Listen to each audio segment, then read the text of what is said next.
Hi, నేను విద్యను. డబ్బు లేకపోతే పేదవారు అంటారు, అదే బాగా డబ్బుంటే ధనవంతులు అంటారు. మీరు ముందు పేదవారిగా ఉండాలో లేక ధనవంతులుగా మారాలో మీరే ఆలోచించుకోండి. 100కి 100 మంది కూడా ధనవంతులుగా ఉండాలని ఆలోచిస్తారు.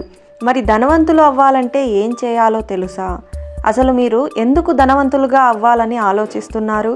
మన దగ్గర ఉన్న డబ్బు మన అవసరానికి సరిపోవడం లేదని, ఖరీదైన కార్లలో తిరగాలని, లేదా ధనవంతులుగా మారిపోయి నలుగురు పని వాళ్ళని పెట్టుకొని పని చేయడం నుంచి తప్పించుకోవాలి అని, విలాసవంతమైన జీవితం గడపాలి అని, ఇలాంటివన్నీ మీ మనసులో ఉండి మీరు ధనవంతులుగా మారాలని ఆశపడితే మాత్రం అది జరగని పని.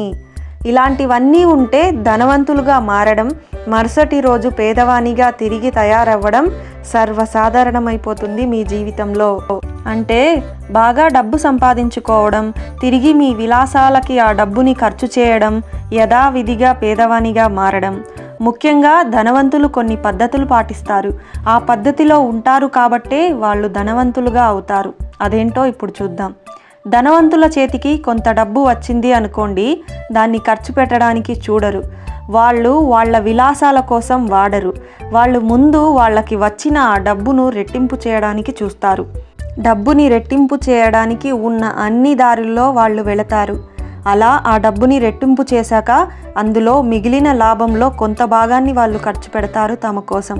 ప్రతి ధనవంతునికి ఇదే అలవాటు మొదటి నుంచి ఉంటుంది. అందుకే వాళ్ళు ధనవంతులవుతారు. ఉన్న 100ని ఖర్చు పెట్టేసి చేతిలో డబ్బు లేక బీదవానిగా మారడం కన్నా మన అవసరాన్ని కాస్త వాయిదా వేసుకొని ఆ 100ని రెట్టింపు చేయడానికి చూడండి. లేదా అత్యవసరం అయితే 100లో 50 ఖర్చు పెట్టండి. 50 రూపాయలతో తిరిగి ఆదాయం పొందడానికి చూడండి. 100 రూపాయలు అని నేను చెబుతున్నాను.